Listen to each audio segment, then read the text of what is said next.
Hi, YouTube.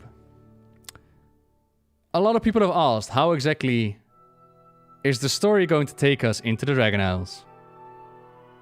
And while Shaxor says a boat, presumably, don't listen to them, because they're just being really clever. I've had actually people ask me, like, okay, what is the story doing to bring us into the Dragon Isles? And funny enough, not a whole lot. Not a whole lot. We had the ending of the Shadowlands, where we partied in the Realm of Death.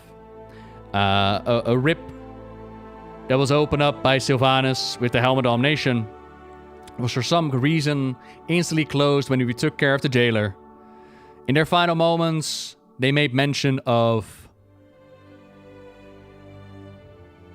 "You do not know what I have seen, what is to come.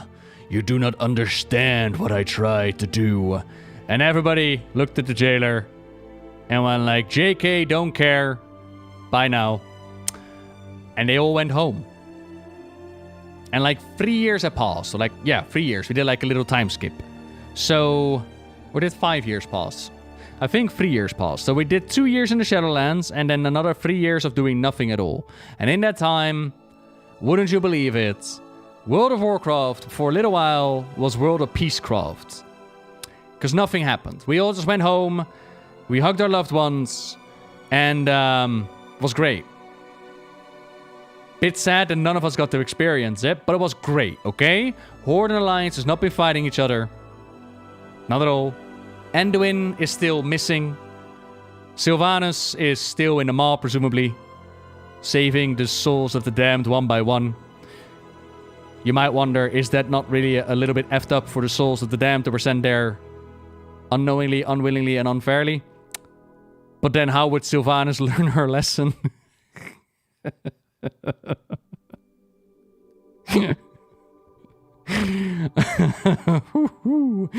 Anywho, justice for Ben is all I'm saying. And on the Horde side, we had Lor'Vemar and Philistra. They got married. Bane and Mela are still holding strong. The Council is still ruling the Horde. The Forsaken learned how to cleanse the Blight.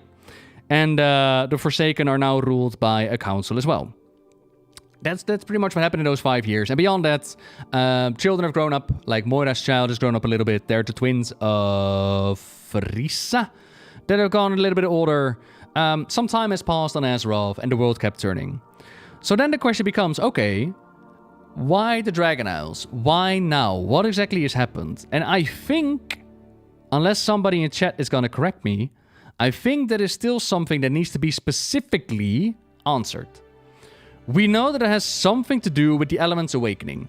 We know that for some reason the elements have gotten stronger. Like they locked away the Dragon Isles 10,000 years ago because the whole sundering at the end of the War of the Ancients, it caused the so-called magics of the land to drain away, to depower. And they left the island behind and they couldn't find it anymore. They left keepers there in the hopes that if the island ever booted up again, those keepers would like light the beacon and call all dragons home. 10,000 plus years passed, and for some reason, the island has rebooted itself. The elemental powers are surging, they're singing, they're getting more powerful.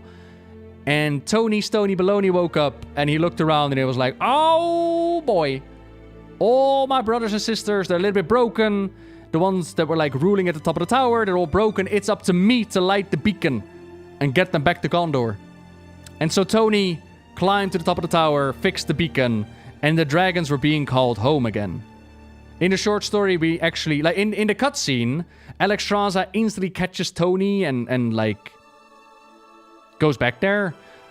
I don't know if it's, now that I'm thinking about it, I don't know if the beacon just revealed the land and the call was already there. I think that's what they're going for. Because in the short story, all the dragons, they start to gather and they like, Alexstrasza, what's happening? What's happening? Our hearts, they're feeling the ouch. And Alexstrasza goes, yeah, that's because home is calling, children.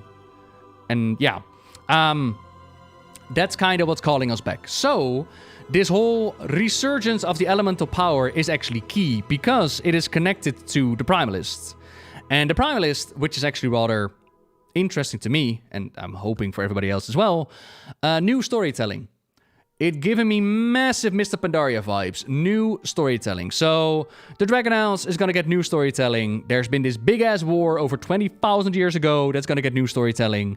There is a little bit of alteration when it comes to like the history of the Black Empire. There's a lot of new story being added to blank areas, where a lot of new story can actually be added without having to alter or change the story in the past. So, the elements, together with the Primalist, they're gonna play a key part. And the Primalist, they're... as we've learned with the introductionary stuff, they don't agree with the touch of the Titans. The Titans touch proto-dragons, turn them into dragons, and they don't agree with that. They're like, that is ew, that is corruption. We should be primal. We should be the way that we used to be. No touch of the Titans, no touch of the Void, no nothing. We want to be as we used to be. And now, obviously, some people have argued, yeah, the elements were once upon a time enslaved to the old gods, and the Order of the Titans is actually the good way to go. But there's a lot to be said there. There's a lot to be explored in the motivation of the Primalist, and to see what exactly caused that friction to turn into we don't like each other, to turn into war, right? Into where we are right now. So ancient enemies are returning. Some plot lines with the dragons and the aspects are opening up. If you haven't seen it yet, I have covered the different Dragonflights. So we have a story on the Black Dragonflight, the Bronze, the Blue, the Red, the Greens. In a nutshell, the history of the Dragonflights will be covered, and you can learn like what came before. And then, as some have asked, like, what are we going to do with the Dragon Isles? As the story unfolds, I'm going to do my very best to get the story to you as quickly as I can.